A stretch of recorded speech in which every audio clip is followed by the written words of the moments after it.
যে অগণতান্ত্রিক শেখ হাসিনার স্বৈরাচারী শাসন ব্যবস্থা ছিল, সেখানে সবচেয়ে বেশি নির্যাতিত হয়েছিল শ্রমিকেরা।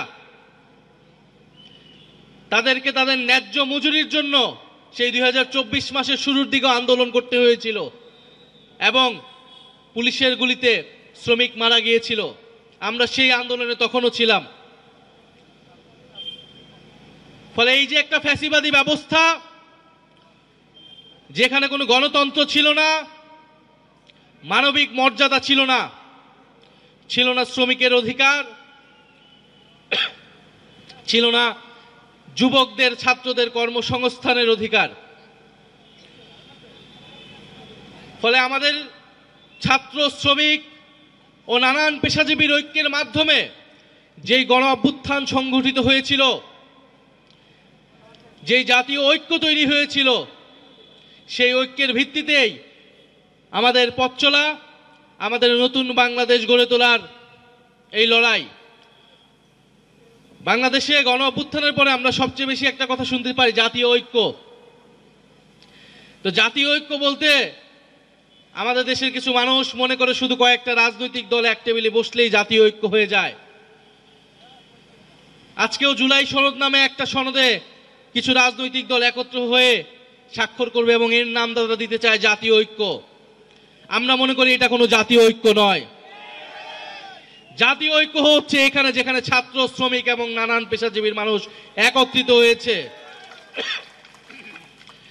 জাতীয় ঐক্য হচ্ছে তখন হয় যখন সমাজের নানান শ্রেণী পেশার মানুষ, সমাজের সব অংশের মানুষ তাদের একটি স্বার্থের ভিত্তিতে, দেশপ্রেমের ভিত্তিতে একত্রিত হয়ে লড়াই করে, যেটা আমরা দেখেছিলাম জুলাই গণ অভ্যুত্থানে। জুলাই গণ অভ্যুত্থানে আমরা কোনো রাজনৈতিক দলের ব্যানার দেখিনি, কোনো রাজনৈতিক পরিচয় দেখিনি। আমরা শুধু দেখেছিলাম ছাত্র, শ্রমিক এবং নানান পেশাজীবী যারা ফ্যাসিবাদী ব্যবস্থার বিরুদ্ধে লড়াই করছে। ফলে আমরা মনে করি আমরা সেই জাতীয় ঐক্যের পথেই আছি, সেই জাতীয় ঐক্যের দিকেই আমরা এগোচ্ছি, যেখানে ছাত্র, শ্রমিক কাঁধে কাঁধ মিলিয়ে লড়াই করবে, সংগ্রাম করবে। গণ অভ্যুত্থানের পরে অন্তর্বর্তী সরকারের সময় অনেকগুলো কমিশন হয়েছে। আপনারা জানেন শ্রম কমিশনও হয়েছে, কিন্তু এই শ্রম কমিশন নিয়ে আপনারা কোনো আলোচনা দেখেছেন? এই শ্রম কমিশন নিয়ে কোনো আলোচনা নাই। স্বাস্থ্য কমিশন নিয়ে কোনো আলোচনা নাই। মানুষের জীবনের সাথে যেই জনসেবামূলক প্রতিষ্ঠানগুলো জড়িত, যে রাষ্ট্রীয় প্রতিষ্ঠান জড়িত, তার সংস্কার নিয়ে কোনো আলোচনা নেই। শুধু নির্বাচন কেন্দ্রিক 6টি সংস্কার নিয়ে ঐক্যমত্য কমিশন গঠন হয়েছে। সেখানেও গণতন্ত্রের জন্য আমরা সবার সেই ভালো ইন্টেনশন দেখতে পারি নাই। ফলে আমরা মনে করি বাংলাদেশে যে গণতান্ত্রিক রূপান্তরের লড়াই আমরা শুরু করেছি, এর পাশাপাশি আমাদের যে অর্থনৈতিক রূপান্তরের লড়াই, যেটাকে আমরা বলেছিলাম বৈষম্য বিরোধী সমাজ ব্যবস্থা, ইনসাফ ভিত্তিক অর্থনৈতিক ব্যবস্থা, সেই ব্যবস্থার জন্য আমরা লড়াই করব। ছাত্র, শ্রমিক এবং পেশাজীবী সকল মানুষ একত্রিত হয়ে লড়াই করব।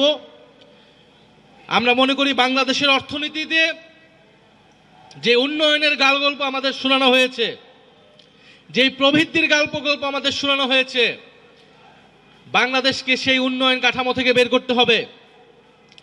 বাংলাদেশের সমস্ত উন্নয়নের কেন্দ্রে থাকতে হবে মানবিক মর্যাদা, একটি মর্যাদাপূর্ণ কর্মসংস্থান, শ্রমিকের ন্যায্য হিস্সা। এই মর্যাদাপূর্ণ জীবন ব্যবস্থা, মর্যাদাপূর্ণ কর্মসংস্থান এবং একটি দায় দরদের সমাজ প্রতিষ্ঠাই আমাদের লক্ষ্য।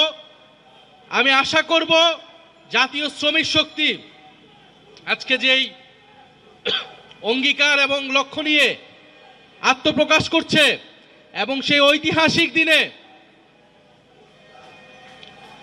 যেই দিনে কিছু রাজনৈতিক দল জাতীয় ঐক্যমতের নামে জনগণের সাথে প্রতারণা করে একটি কাগজে সাইন করছে, আর জাতীয় শ্রমিক শক্তি রাজপথে নিজেদের অবস্থান জানান দিচ্ছে।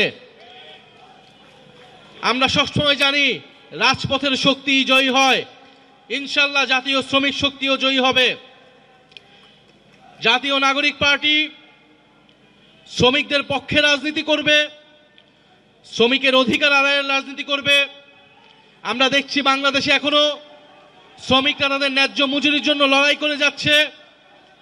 গার্মেন্টসে আগুন লাগছে, বস্তিতে আগুন লাগছে, কলকারখানায় আগুন লাগছে, এবং শ্রমিক মারা গেলে 2 লক্ষ 3 লক্ষ টাকায় শ্রমিকের জীবনের দাম নির্ধারণ করা হয়। শ্রমিকের জীবনের কোনো মূল্য হয় না।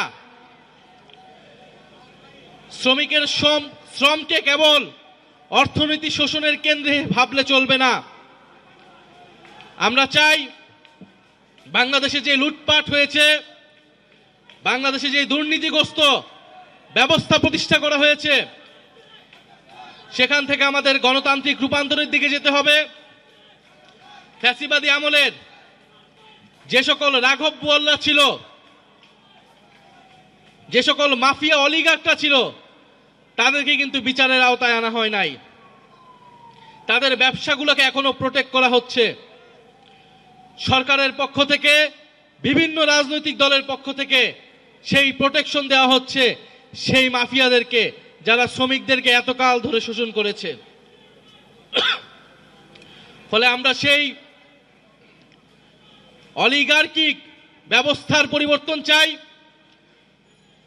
বৃহত্তর মানুষ, সমাজের সুবিধাবঞ্চিত মানুষ, বাংলাদেশ এবং বাংলাদেশের বাইরে যে সকল বাংলাদেশি ভাই ও বোনেরা নিজেদের রক্ত ঘাম ঝরিয়ে বাংলাদেশকে দাঁড় করিয়ে যাচ্ছে, এই বাংলাদেশের অর্থনীতিকে টিকিয়ে রাখছে, তাদের ন্যায্য হিস্যার পক্ষে আমরা থাকব। জাতীয় শ্রমিক শক্তি সেই লক্ষ্যে কাজ করে যাবে। আমাদের সেই অঙ্গীকার আজকে আমরা ব্যক্ত করছি, সেই প্রত্যাশা ব্যক্ত করছি। জাতীয় শ্রমিক শক্তি একটি স্বাধীন সংগঠন হিসেবে নিজেরা পরিচালিত হবে।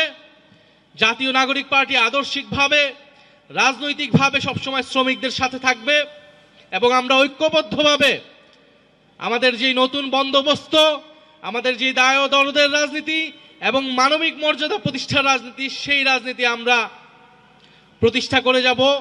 এইটা বাংলাদেশের জনগণের প্রতি, জুলাই গণ অভ্যুত্থানের শহীদদের প্রতি, আহতদের প্রতি আমাদের commitment. OBC television news time, সত্য প্রকাশে অঙ্গীকারবদ্ধ।